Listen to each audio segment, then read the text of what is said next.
Good morning friends. Hello friends, જય માતાજી, જય મા બહુચર. કેમ છો બધા? મજામાં?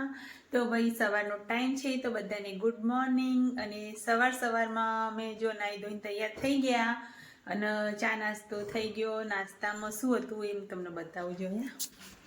તો આપણે સવારમાં જલેબી લાવી દીધી હતી અને મેં બનાવ્યા હતા વડા બાજરીના લોટના. તો જુઓ મસ્ત આટલા વધ્યા વડા. અમે નાસ્તો કરી લીધો અને જલેબી. તો ચલો હવે હું તમને બતાવું કે આજનો વ્લોગ બનાવવાનું કારણ છે કે આજે મને એક નવું કન્ટેન્ટ કહેવાય ને. હા તો કહો તો નહીં ફ્રેન્ડ્સ. જો આપણે બોલવામાં એટલું બધું આપણને ફાવે નહીં એટલે આપણે પૂછીએ કોકને તો ખબર પડે. તો આપણે નવો કન્ટેન્ટ મળી ગયો હોય એટલે હું વ્લોગ બનાવું. આમ તો કયું વિચાર્યું નહોતું પણ આપણે વ્લોગની શરૂઆત કરી દીધી. નાસ્તો થઈ ગયો અને હવે જો ફૂલ નાસ્તો કર્યો એટલે આપણે વઘારેલા ભાત જ બનાવવાના. તો ભાત બાફી દઈએ અને પછી મસ્ત મજાના વઘારી દઈએ. તો ફ્રેન્ડ્સ આપણે હે ને ભાત બાફવા મૂકી દીધા અને હું તમને એક બીજી વસ્તુ બતાવું જોઈએ. જો આપણી જોડે સોફો તો હતો નહીં પણ મસ્ત બે તકિયા લાવી દીધા અને મસ્ત સોફા જેવું બનાવી દીધું.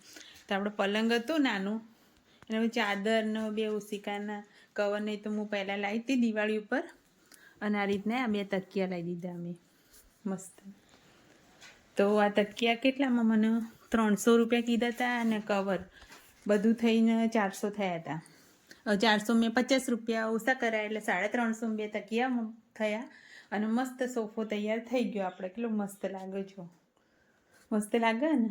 તો આ રીતે આપણે નાની નાની વસ્તુઓને સેટ કરી અને સગવડ કરી લેવાની. કારણ કે આપણે ખોટા ખર્ચા થાય તો કરવાના એવું જરૂરી નહીં, પણ આ રીતનું જો મસ્ત લાગે ને.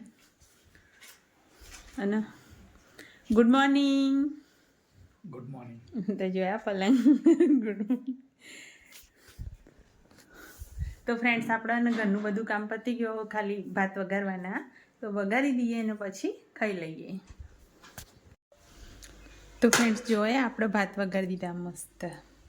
તો ભાત બનીને તૈયાર થઈ ગયા આપણા. કારણ કે બપોરનું જમવાનું એમાં ભાત જ ખાવાના છે. તો ફ્રેન્ડ્સ અને સવારે ચામાં નાસ્તો વ્યવસ્થિત કરી દીધો હતો એટલે બાજરીના લોટના વડા અને જલેબી ને ચા નાસ્તો ને બધું ધરાઈને કર્યું હતું. આજે રવિવાર હતો એટલે થોડું નાસ્તો કરવામાં પણ મોડું થઈ ગયું હતું એટલે આપણે આજે ભાત જ બનાવ્યા વઘારેલા. તો ચાલો જમી લઈએ અને પછી આગળ વ્લોગમાં મળીએ.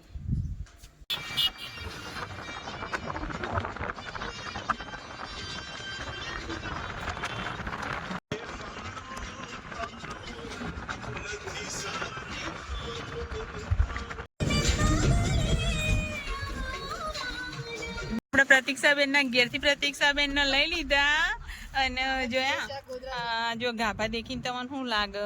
અમે હે ને ગોદડું બનાવવા આપવા જઈએ. તો ફ્રેન્ડ્સ છે ને ગોદડા તો અમને બનાવતા જ આવડે હો, પણ અમારે બહુ વાર લાગે. સાચી વાત. તમને આવડે? તો પ્રતીક્ષાબેનને નહીં આવડતું પણ મને આવડે ગોદડું બનાવતા. એ રસ્તો બતાવી. તો ફ્રેન્ડ્સ છે ને ગોદડું બનાવતા મને આવડે પણ મારે 2-3 દિવસ લાગે એટલે આપણે બહાર જ આપી દઈએ.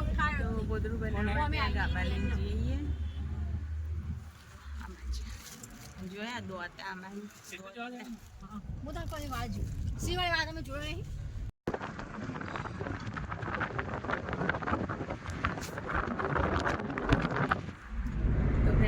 ગોદડાને ગાબાને બધું આપી દીધું ને હવે અમે જઈએ છીએ ઘરે. પ્રતીક્ષાબેનને ઘરે ઉતારી દીધા અને હવે અમારા ઘરે જઈએ. જો ને આપણે વિડીયો બનાવતા ને રિંગ લાઇટ ને સ્ટેન્ડ પડ્યું ને કપડાં લાવીને મૂક્યા, બધું હરખું કરવાનું હ.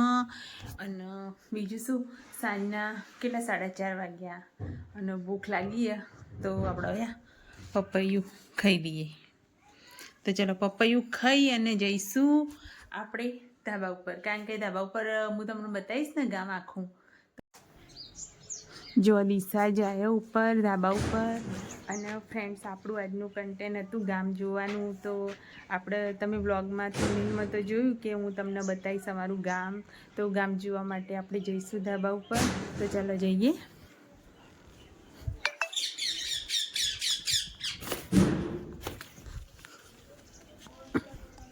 સોરી, પહેલાં જાળી રાખી દઉં કારણ કે બધા ઉપર જતા રહ્યા. તો ફ્રેન્ડ્સ આપણે પહેલાં દરવાજા બંધ કરી દઈએ. કેમ કે બધા શ્લોકને દિશાને પપ્પાને બધા ઉપર ગયા ધાબા પર આપણે જઈએ ગામ જેવા. તો ચલો જોયા, મેં તો ઘણી વખત તમને બતાવ્યું જ છે ગામ ઉપરથી, પણ આજે જે હા ને એ સરપ્રાઈઝ છે કે કઈ રીતે હું તમને મારું આખું ગામ બતાવું છું. તો જોયા, મસ્ત તડકો અને પહાડ તો જોયા.